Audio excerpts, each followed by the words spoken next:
A very good evening. Many thanks for joining us on News Tonight. My name is Kweku Temin. And I'm Lerato Charlotte Litsoso. Time to have a look at our headlines this hour. Parliament amends law to make driver's license and voter ID invalid forms of proof of nationality during exercise to register for a national ID. We'll tell you what you will need. Also coming up tonight, government spends 400 million cedis to terminate 11 power purchase agreements in order to save the country some $7 billion US. We'll be giving you updates on this. Lack of potable water and toilet hampers quality of education and health care delivery in Zogu. That's coming in a portrait of the countryside with GHOne Osman. Talking about Redwan Karim Dini Osman, his revealing story on the effects of the Bimbala dispute on residents wins him the title Best African Journalist in the AU-sponsored African Media Excellence Awards.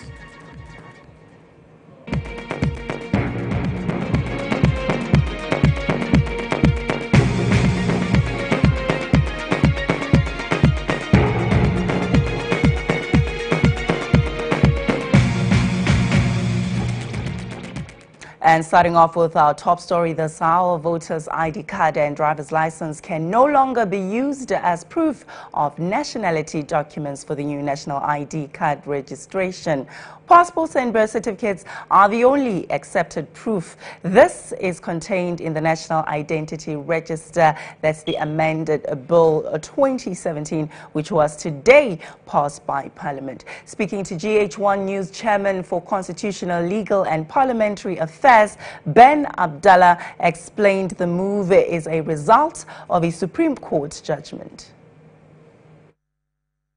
As for the deletion of the voters' ID card, we are all aware of the landmark decision made by the Supreme Court of Ghana in the matter of Abu Ramadan versus the EC, in which the Supreme Court ruled that National Health Insurance card cannot be used as a basis to determine citizenship. It is on the basis of this that the authority deemed it necessary to remove it. And we all know the debate or the controversy surrounding the bloated nature of our national register, as the voters register. The argument has been made that a lot of people did get their names into the voters register when indeed and in fact they were not Ghanaians. There are other alternatives. The other alternatives are: one, if the person has a passport, the person can use the passport. If the person doesn't have a passport and doesn't have any other document that has been stated in the act, if the person has a relative, the relative can come, swear to an oath and vouch for the Ghanaianness or for the citizenship of that person. In the act, the minimum age for registration was 6 years, but now it's been reduced to 0. So what it means that a person born today is eligible for registration. All right, so you're seeking a national ID. Definitely that driver's license would not qualify you. I'm bringing lawyer Matthew Kwebu on the line. He is a seasoned legal practitioner to share his thoughts on this particular development. A very good evening. Many thanks for joining us. Well, hearing this information, what exactly do you make of it? At least one with mixed feeling, because on the one hand, we're excited that this ID card is about to take off. But on the other hand, you're looking at the practical challenges with this fact that for the person who doesn't have the birth cert, you would have to use two persons, two citizens or relatives to sort of guarantee or to witness that you are a citizen. But I'm imagining that it means the registration is discretion. So And you know, with thousands of persons going to exercise this discretion, it may not be that smooth because, you know, we have different levels of judgment. But, I mean, let's look at the positive side. The NIA is going to take steps to reduce that matter of people, the officers exercising a discretion in a manner not to disqualify people. Once NIA will train them well to make sure that we don't have this exercise of discretion resulting in certain persons being disqualified from registration, we should be happy about it because it's Lawyer Martin, we've got. Lawyer Kpebu, do you foresee a lot of people being cut off from this process by the NIA with how you put it that, yes, you foresee some level of challenges? Well, for a lot, I don't hope so. Being a citizen thinking positively, I'm hopeful that we should beat the barest minimum because definitely there will be issues where some officers will exercise the discretion to disqualify.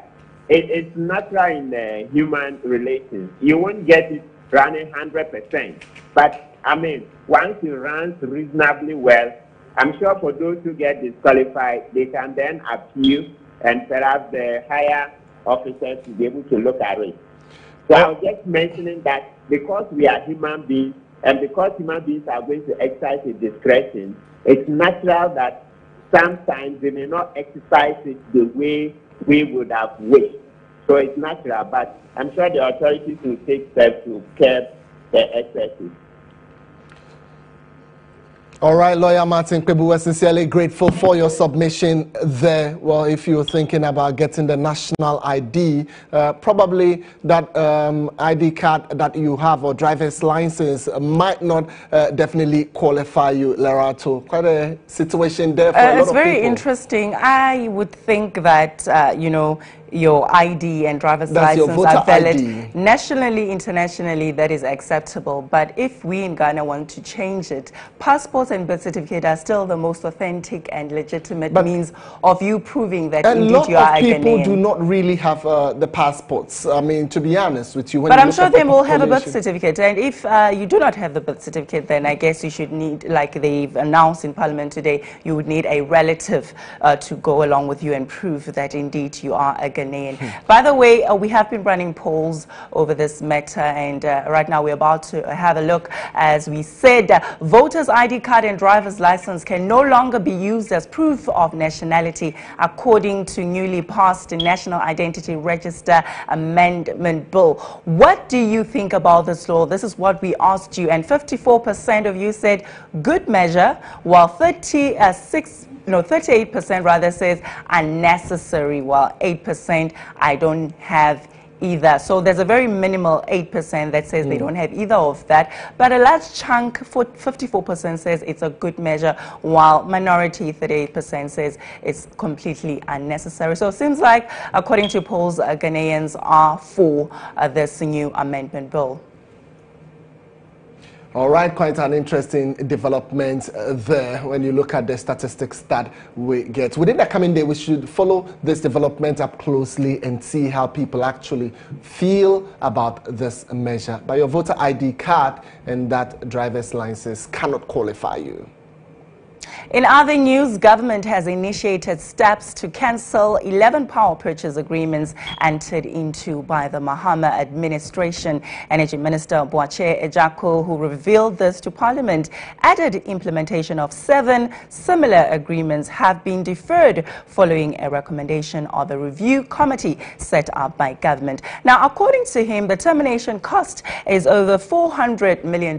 He, however, stated Ghana will, in the long term, make a saving of over $7 billion. Speaking to the media after proceedings, Mr. Ejaku explained implementation of all the PPAs will result in excess power, which will go to waste. Mr. Speaker, if we are not careful, what we in Ghana may end up doing in participating in what is to sell our cheaper power on what and use the more expensive one in order to absorb the capacities that we have. That will not be a wise decision. Therefore, it is our intention to try and negotiate all PPAs down to below 11 cents a kilowatt hour, and let WAC inherit the PPAs that we find in the... The Energy Minister also mounted a spirited defense for government proposal to PURC for 13% electricity tariff reduction. Many have argued the move amounts to usurping the powers of the Commission. GHOne, however, argues that argument is flawed on all fronts. If we as a government see benefits that could accrue and inure to the benefits of our citizens, it will be irresponsible on our part not to go to PURC to say that we see these benefits. Please approve these benefits so that our citizens can get cheaper electricity. I don't think there's anything wrong with it. We have not declared a reduction. We have gone to PURC to seek their approval. But there is nothing wrong in us telling the nation that this is what we've done. In fact, can this proposal ever be turned down by the PURC? It's up to the PURC. Responding to the claims of the Energy Minister to GHOne News, Minority Spokesperson on Energy, Edem Motawakilu, said the claims of the Minister on the power purchase agreements are untenable. He explains the excess power can be exported. While the Minister was responding to my question and looking at the national demand into the future alone, did he take into consideration the fact that we have West Africa power pool, whereby excess power generated could be exported? After all, our vision should be a net exporter of power. All right, this is News Tonight, and we're live on DSTV channel 361. We're taking some more stories in here. There was drama again in the office of the Ashanti Regional Branch of the Ghana Broadcasting Corporation in Kumasi when ECG officials reported to the State Media House with armed police personnel to take away one of their seized unbranded vehicle. Now, you recall that the ECG unbranded Nissan patrol vehicle was seized yesterday by staff of Ghana Broadcasting Corporation after the latter attempted to disconnect the premise from the national grid. Well, my colleague Isaac Bediako of Ultimate FM in Kumasi reports police had to intervene before ECG was able to move their vehicle away from the office of the Ghana Broadcasting Corporation that's in Kumasi.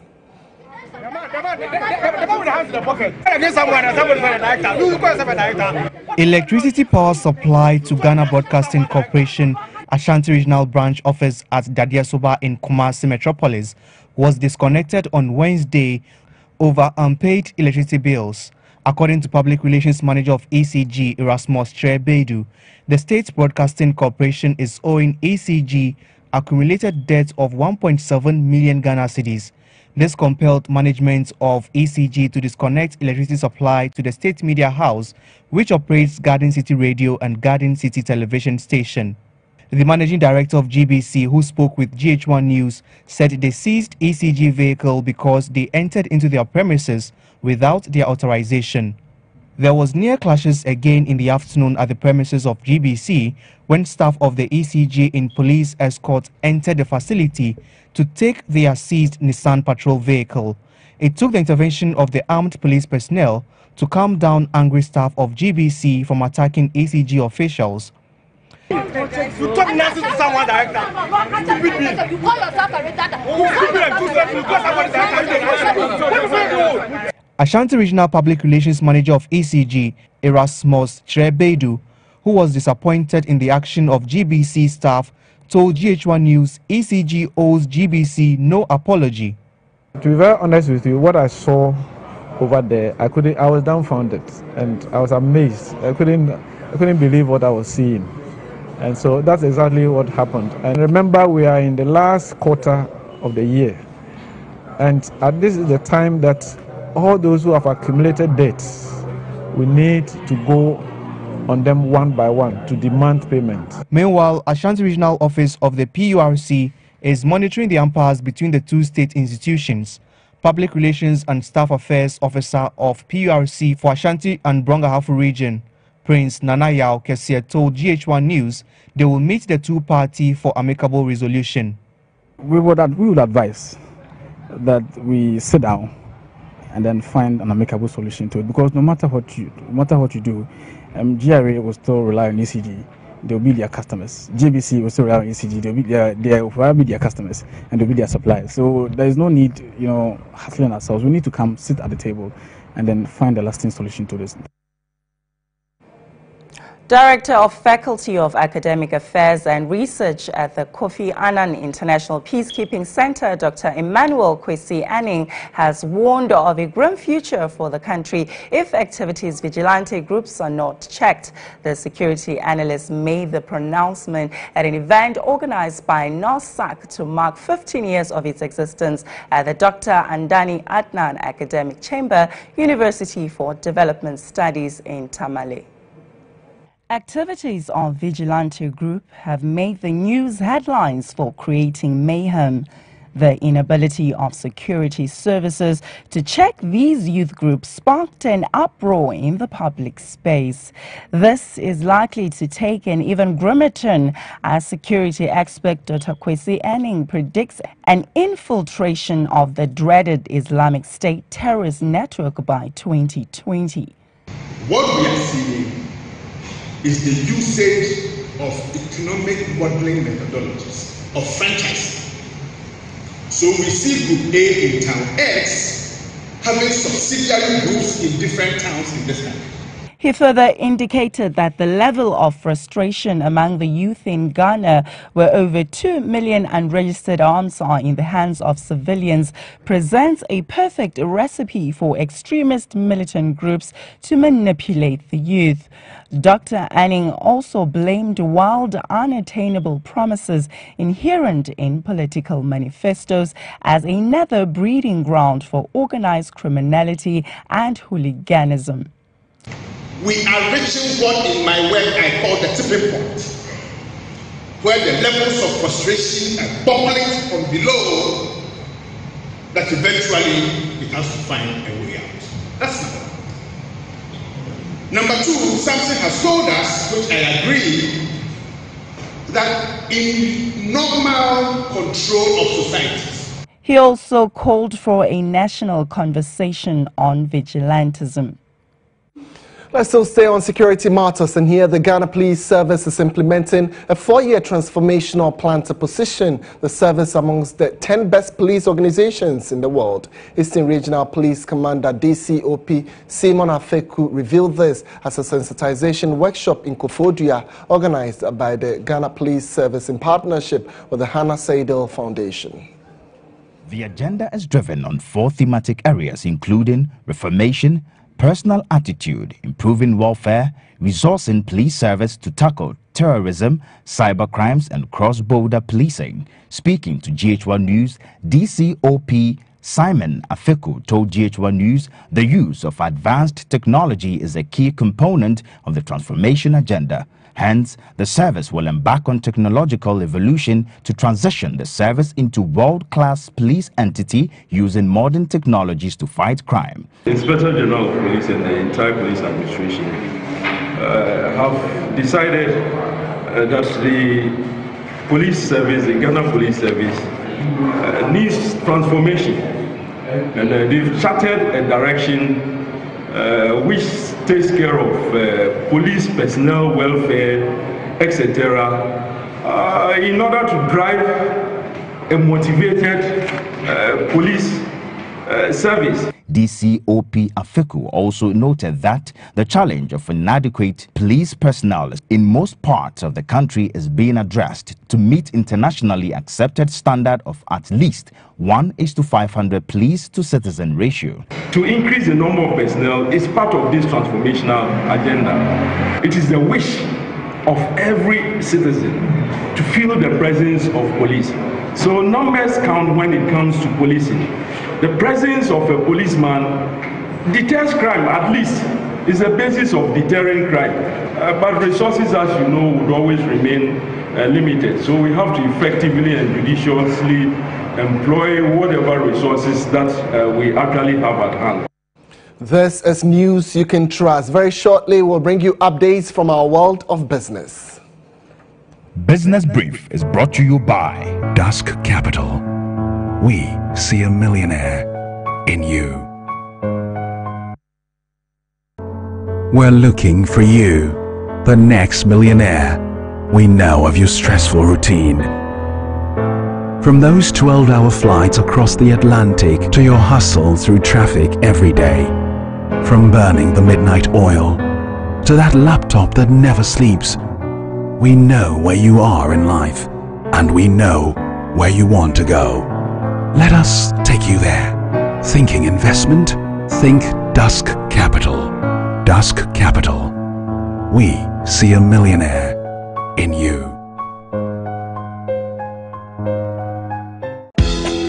Charlie, Christmas they come. NASCO go shake the market again with huge discounts and free gifts. You will get the 24-inch NASCO digital satellite television for 599 Ghana cedis, or the 32-inch for just 799 Ghana cedis. Even the 50-inch set, you will get them for 1,999 Ghana cedis per. They come with free home theater and a wall mount. Then the market go be well for this Christmas. That's in the starts now. You talk say Christmas, and you can also get yourself a NASCO air conditioner for 1,199 Ghana cedis and get a free AC bracket. People will enjoy it, Papa. If it's a gas cooker where you like, pick up the 4-burner NASCO cooker, which is ranging from 499 Ghana cedis to 1,090 Ghana cedis, and you go get yourself free kettle. Or if it be the 5-burner stainless steel one you want, you get yourself a free oven toaster. The NASCO Christmas warmer promotion is available in all NASCO showrooms and authorized dealers. NASCO, bring home happiness.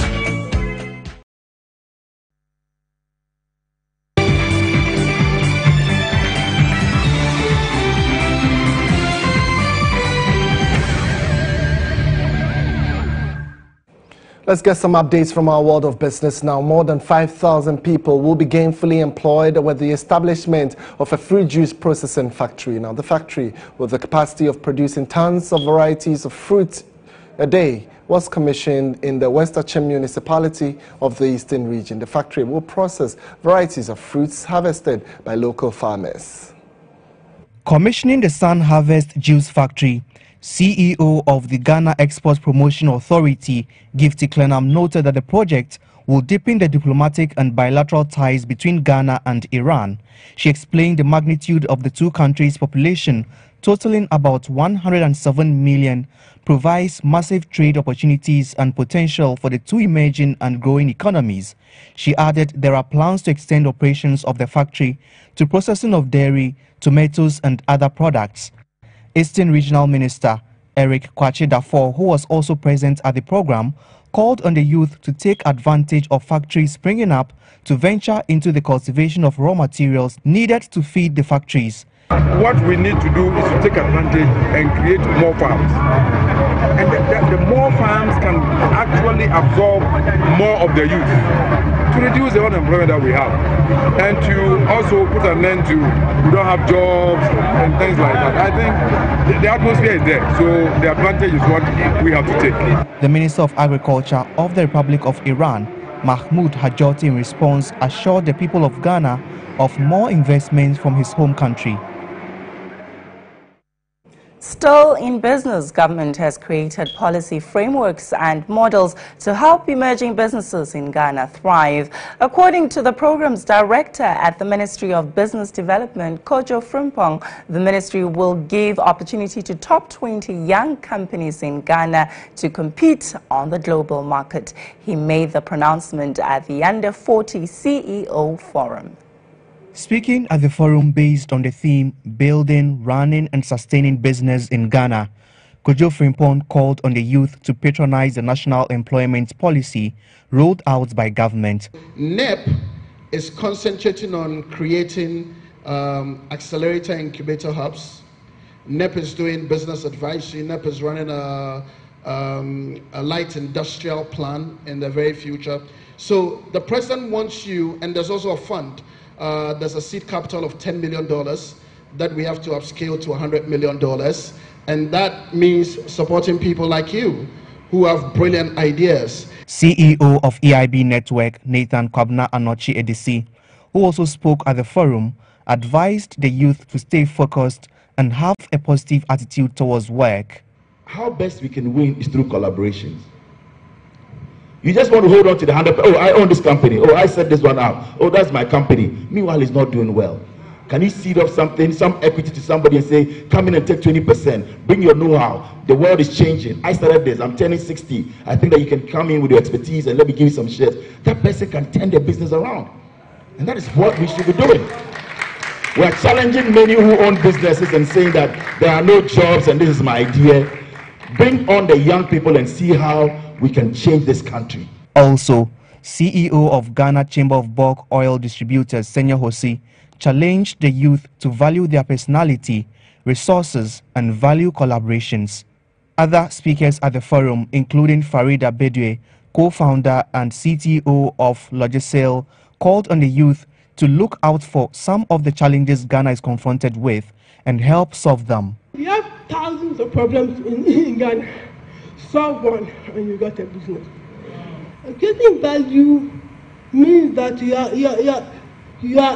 you are solving somebody's problem.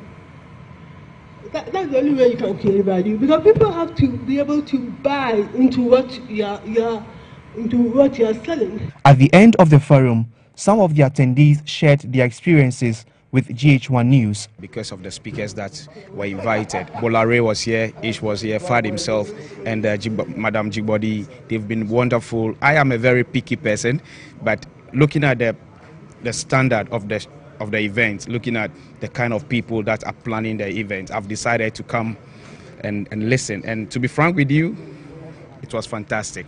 And the 40 CEOs Forum is an interactive event which provides the platform for established young business leaders and 500 young aspiring business leaders to network. All right, just before we round it up with business, Dream Reality, real estate development company in Ghana, has commissioned its ultra-modern office complex here in Accra. The plush octagon has a 3,500 square meter office space coupled with a 250-bed five-star hotel. And it was commissioned by President Akufo-Addo. Accra Central was brought to a standstill with the commissioning of the Octagon by the President of the Republic of Ghana, Nana Addo Dankwa Akufo-Addo. The Octagon, situated in the heart of the central business district of the capital Accra, can best be described as a monumental piece of architectural excellence. Situated close to the Accra Central Station, the Octagon has luxury furnishing, a 3,500 square meter office space, retail area and parking space. The edifice is not only for offices and businesses, as it houses a 250-bed five-star hotel known as the Octagon Apart Hotel, which is set to start operations next year. The Octagon equally has high-speed elevators and a helipad, a clearly marked flat surface on the roof of the building where helicopters can land safely. Speaking at the ceremony to officially commission the Octagon, President Akufo-Addo congratulated Dream Realty for putting up this magnificent building, adding that the Octagon would help reduce the limited office space challenge within Accra Central.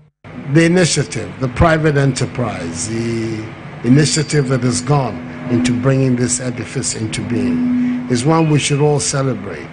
Believe that situation whereby individuals have the vision, the capacity to bring about this kind of development, that is the vision that we're looking to build our country with. Managing Director of Dream Realty, Karim Jamil Ibrahim, highlighted the Octagon story. The Octagon, the name just came by coincidence because we wanted something new. We had a lot of other options, City Center and City Point, but we wanted something different that is not available in every single city. You are imagining 3,000 people in one building is a mini city. And this is where I say the Octagon will become the heart of Accra. And we are giving the opportunity for people to own their space, not only rent it. Okay, we rent and we are also selling. All right, so that's all we have for you in business, Lerato. If you're seeking to invest, then I know an outlet that wants to make you a millionaire, and that's Das Capital. They have a message for you. Business Brief was brought to you by Dusk Capital. We see a millionaire in you. We're going to have a quick recap of our headlines for our bulletin. Parliament amends law to make driver's license and voter ID invalid forms of proof of nationality during exercise to register for a national ID. We took you through that story. Well, tonight we talked about energy as government spends 400 million cedis to terminate 11 power purchasing agreements in order to save the country some $7 billion. Still to come, a lack of potable water and toilet hampers quality of education and healthcare delivery in Zogu. And while we mentioned his name, Redwan Karim Dini Osman, his revealing story on the effect of the Bimbala dispute on residents wins him the title Best African Journalist in the AU-sponsored African Media Excellence Award. We'll be touching base with him, getting you updates on it.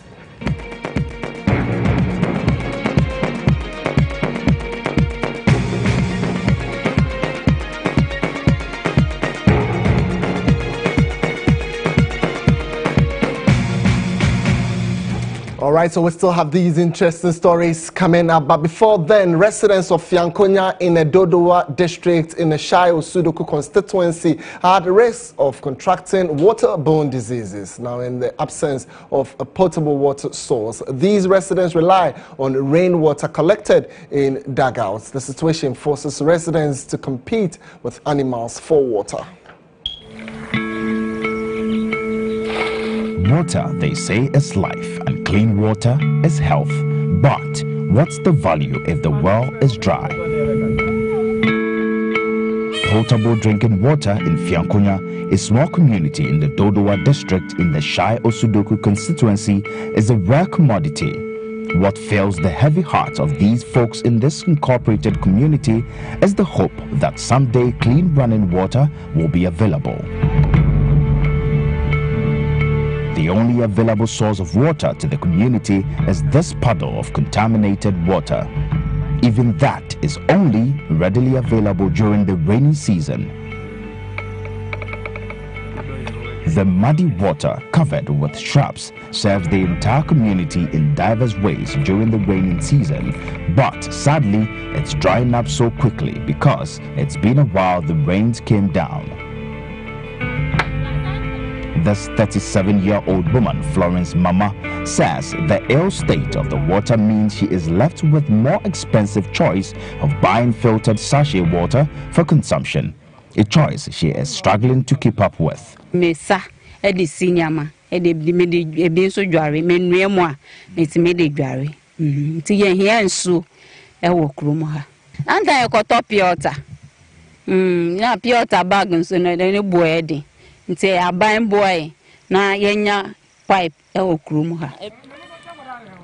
health of these folks are considerably threatened by waterborne diseases. A joint monitoring program by the World Health Organization and UNICEF indicates that about 780 million people lack access to improved water sources. Here at Fiankonya, residents say the demand for water increases during the dry season when the dams and puddles dry up. Only those who can afford the services of some individuals who sell water in these yellow gallons continue to enjoy the luxury of clean water. In a voice laden with grief and disappointment, 63-year-old Christopher Nene, an elder in the community of Fiankonya, expressed his frustration on how all engagements with stakeholders have failed. Kesu alabataikum wanenyu nyu ehia wasaminya pio lo ka isdo nyu be lo jafina ji toilet ebe wa mami elo jine nge wanyagba lo ke amaike bwawo na ba ha wo dam no ma nanu nyu papa no ma nu ne wa be wo yo wa twigbono wa ma na iko no ma ya ni asinge toilet he no ma he ko ni ma peka piriko de eposin na ma na hungba mio kwasun Christopher had adopted a mechanism to get as much as he can from the rain into this polytank to benefit his entire household. About 20 meters away from his house is this lactating mother, Celestine. This young woman does not only fear for her health, but that of her child.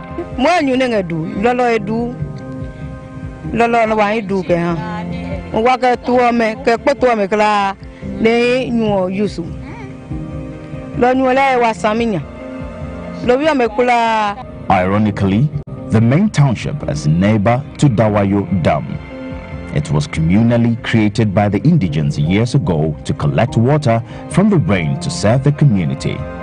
However, it is abandoned after some lives were lost in it during rainy season. After these cattle have had a graze field day, they are nomadically led to this river to quench their thirst. To ascertain whether or not these nomads understood the implication of their actions, I engaged GHOne Na, who is a nomad. He tells me they can't help sharing the water. At best, they ignore the possible health threats. This is the water we drink, and this is the water the cattle to drink. So it's not bad. It is not good for us to drink. If we keep on drinking, we can get disease. This is the only water for them, and we too, this is the only water for us to use. Not long after, these young men came to the bank to get some water. Water they need to feed their crops. They too had a story of how the contaminated water continues to dwindle their farm yields. Nate Tay is a pepper farmer.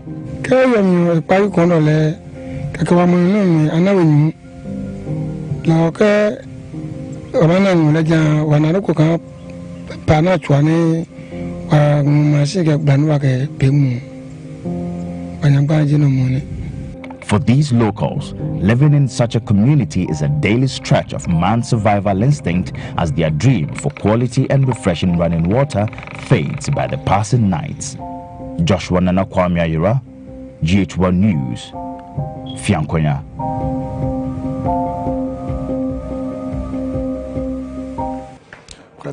Time now to go for a short break. We'll be back with some more news right here on our bulletin.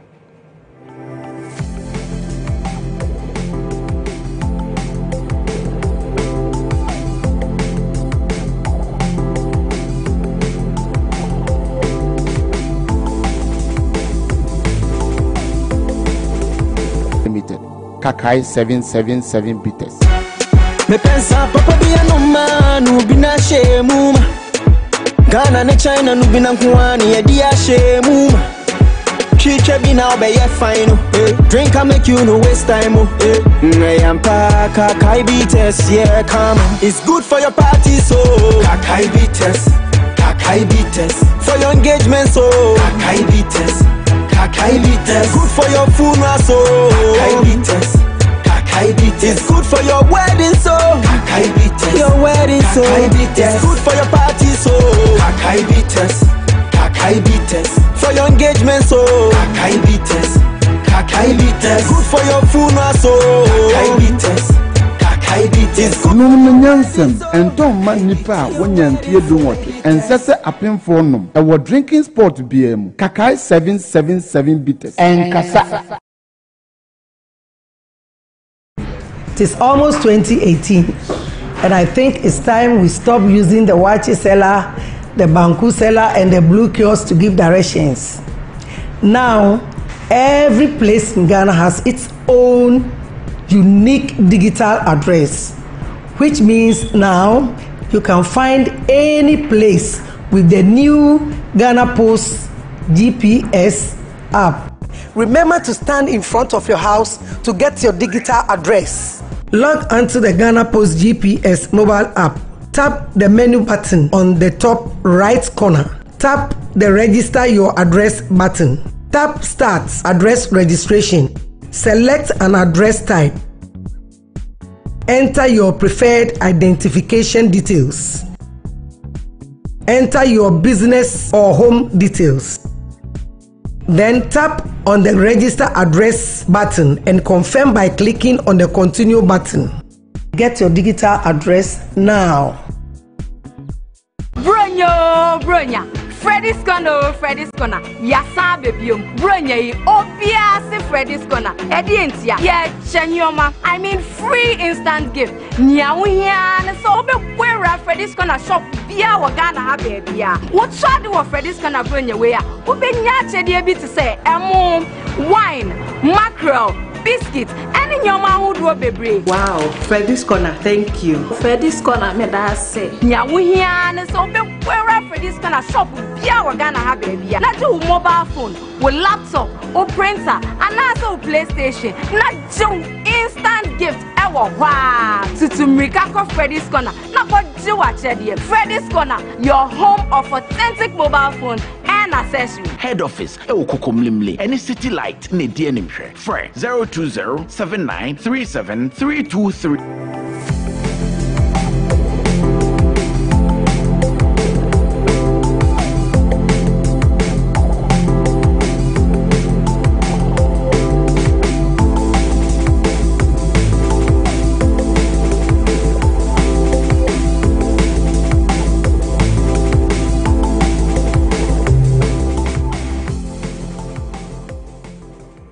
Welcome back, and if you're just tuning in, you're watching News Tonight, our prime news bulletin here on GHOne TV. Time now to have a look at the part of the 6-part series on the portrait of the countryside compiled by Ridwan Dini Osman Karim.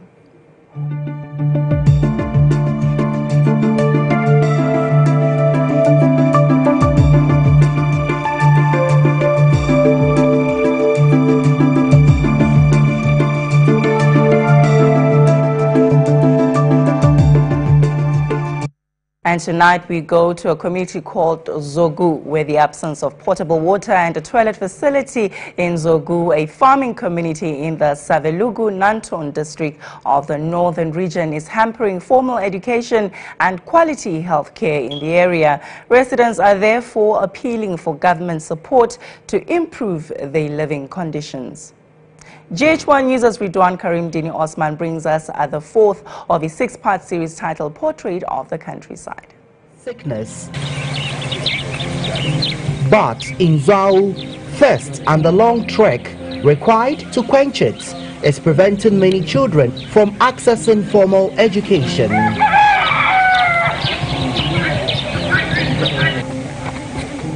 These children risk being late to school or not attending school at all as the search for water in this impoverished community begins at the crack of dawn.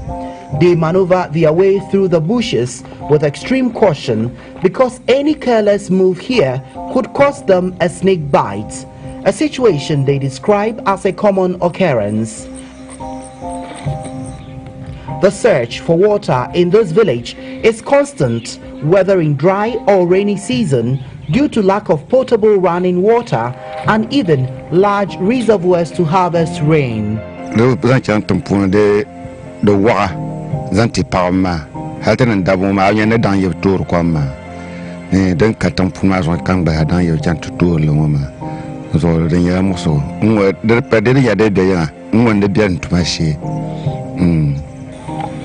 After the long walk, residents counted their luck upon seeing this dam.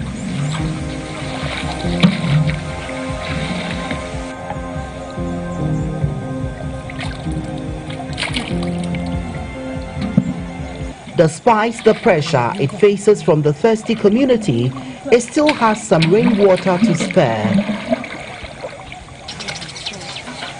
These little girls sent goosebumps all over my body as I watched them grapple with the load of the water they had just fetched.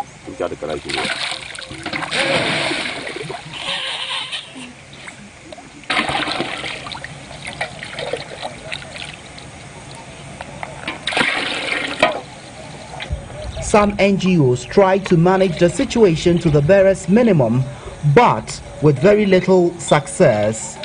The water situation here at Zau, a community in the Savelugu district in the northern region, is very dire.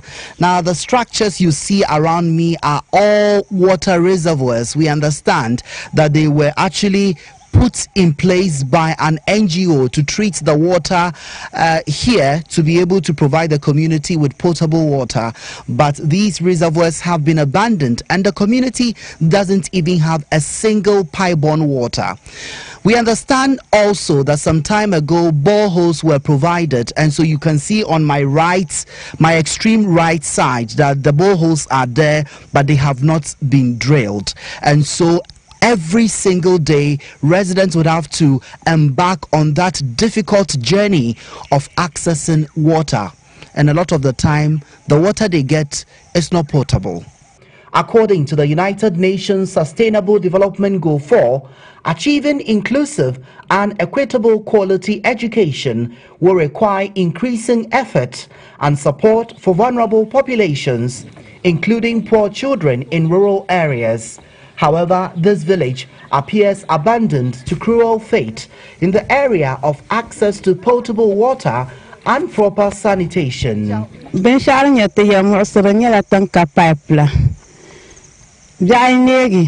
Na la swa be kwam na kana kana tutu kwam na kuli nto tum shela anyantu ka dzu'i ntaba ndan ka tanyura ta ka kwashe pala ngwa dan ka tiyan turo kula tunan da ndira dan ka tjira dan kan dunya ta yalaka.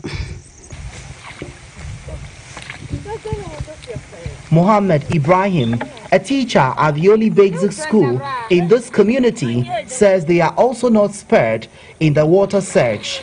He explains how the scarcity is hampering effective teaching and learning. Sometimes the children may come and be late. Because of that, they will not want to go to school again because of the caning, because they know if they are late and go to school, they will cane them. So they are sometimes dodging the school. They will dodge the parents and then dodge the teachers, because they will go out as if they are going to school, but then they will dodge to some place and hide. After the closing, they will also come home. So it affects the schooling. Most of the people in this area survive on less than 2 cedi a day.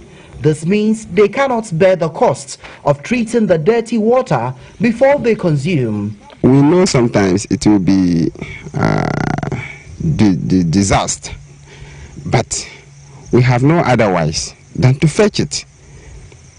And they say we should boil the water before we can drink it. That will make it more soft, but we can't do that. We just filter it and then take. What is the difficulty in boiling the water? The firewood itself is difficult, because nowadays Zo is no more a village again, because firewood are far away. So to get firewood and boil the water and do other things, we can't afford. So how has it affected? It means you are drinking water that is contaminated. How has that affected your health? It affects our health in case of when we just take it raw like that. We know sometimes it will be cholera. It will be what sort of disease is that? So we know we contaminate ourselves by drinking this sort of water, but we have no other thing to do than to drink it like that. We met Abiba, who had just returned from the dam. She said they are 15 in this house and they all depend on water from the dam.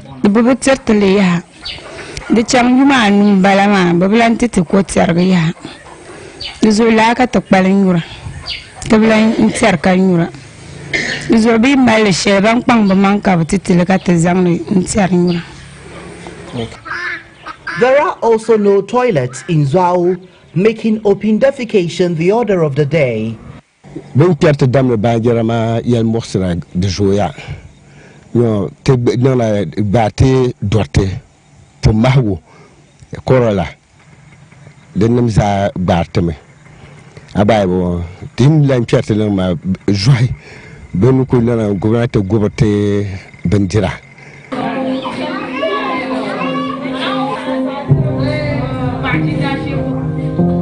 a general nurse in charge of the Zao Health Center, Elizabeth Awuni, expresses concerns about how the facility is recording more cases on waterborne diseases. The kind of conditions that we are recording that we suspect health-wise is connected to this lack of adequate water supply is diarrhea cases, and then sometimes gastroenteritis.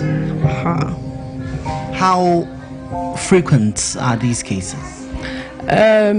Usually the children under 5 and the aged, they are vulnerable, so we record them weekly, on weekly basis, monthly, and then but those who are active, mostly their resistance level is a bit high, and they don't usually report early. But for the children under 5 and the aged, weekly basis we record such incidents.